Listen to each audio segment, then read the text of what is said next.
This is Sudden Impact. Hello, everyone, and welcome to another episode of Sudden Impact, where I, John, bring you news about TNA wrestling. And my goodness, have things been happening in TNA in the past couple of days. So, in today's news, Giselle Shaw speaks after her release. Heather Reckless is signed. More details on Steph DeLander's contract extension. The Rascals earn an NXT Tag Team Championship match. News about Scott D'Amore planning on holding Bound for Glory in London or Tokyo, as well as more details about his new promotion, the relaunched Maple Leaf Pro. So, without further ado, let's get started. So, Giselle Shaw has spoken about her recent release from TNA. So, she took to Twitter on Wednesday and said, "Thank you to everyone who reached out. Overwhelmed by the love and support I received in the past 24 hours. Grateful for all the opportunities that TNA provided me in the last 3 years. Excited and looking forward to embark on a new journey and the adventures that lie ahead." So as I mentioned in yesterday's video, Shaw is currently in a relationship with Scott D'Amore, who has relaunched Maple Leaf Pro. More news on that shortly. So I expect her to feature heavily in Maple Leaf Pro, as well as taking more indie bookings as well. Moving on, in an announcement on Impact, a spoiler alert here. So TNA have signed Heather Reckless, and she was interviewed backstage by Gia Miller, and she was interrupted by Ash by Elegance, but Giselle Shaw came in and chased Ash by Elegance off. So Reckless will make her official debut next week on the Impact Victory Road Go Home show.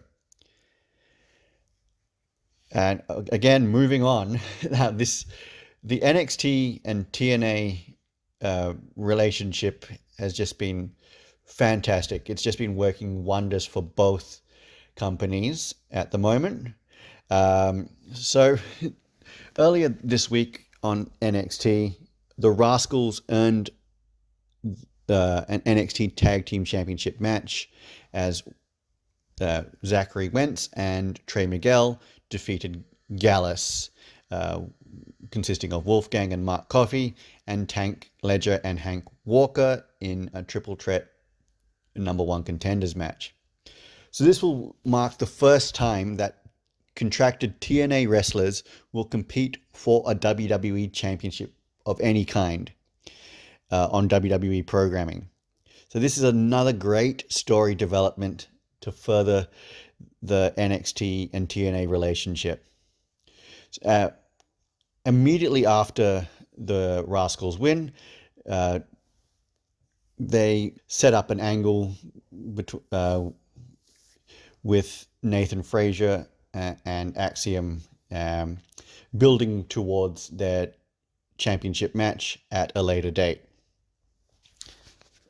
So Scott D'Amore recently revealed that he had planned on holding Bound for Glory in London or Tokyo before his release.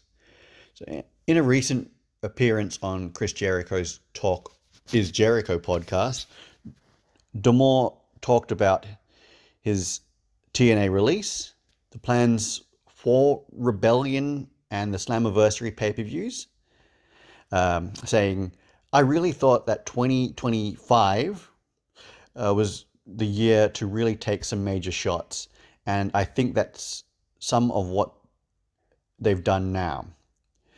After I left, the first thing they did was put the next major tentpole pay-per-view, being Rebellion, back at the Palms in Vegas. That was a terrible decision. Not my call, we actually planned on being at the Hammerstein Ballroom. We had it on reserve.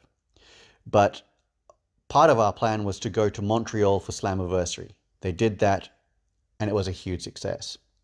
D'Amore went on to say, part of our goal was to be in Tokyo or London for Bound for Glory. They're going to Detroit. I think they're going to do fine in Detroit. It's a great wrestling market. I think it will be a success. I think ultimately I wanted to make some moves and do some things that didn't quite align for Anthem's vision for things. That goes on a few different levels, not just the shows, not just the talent, but on everything. Ultimately, the decision was made that they wanted to go in a different direction. He would then go on to put over his replacement, Anthony Ciccone, and state that he and Len Asper have no beef with each other. Speaking of D'Amore, new details about the relaunched Maple Leaf Pro with Mauro Ranallo and Don Callis being announced on commentary earlier this week. It was also announced that the production team includes former WWE, AEW, TNA, and WCW workers Timothy Walbert, Kevin Sullivan, and Keith Mitchell. So D'Amore is going to have a company that is in his vision for what a wrestling company should be.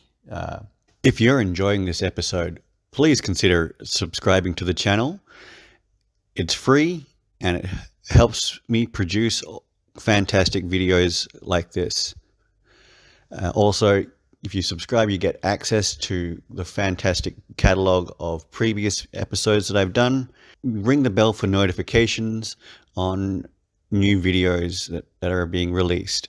Moving on to the next story. So Steph De Lander will be staying with TNA at least until the end of the year. The Knockout recently spoke with Pro Wrestling Illustrated for an interview during which she spoke about her unique deal with TNA. When I first came to TNA, she says, it was a per date deal. I agreed to a couple of dates. Then recently we've extended that through 2024. I've agreed to the remaining dates for the rest of the year. I'm contracted with TNA through the end of 2024. Obviously, we'll reevaluate things when they come to the new year. This is fantastic news for Steph De Lander and TNA as this boosts the Knockout division at least until the end of the year. All right, guys, that is all for this video. Please feel free to comment on any of the stories that I've mentioned, and remember to like, share, and subscribe to the channel. Leave your comments down below and ring that bell for notifications. Until next time, guys, I'm John, and this has been Sudden Impact.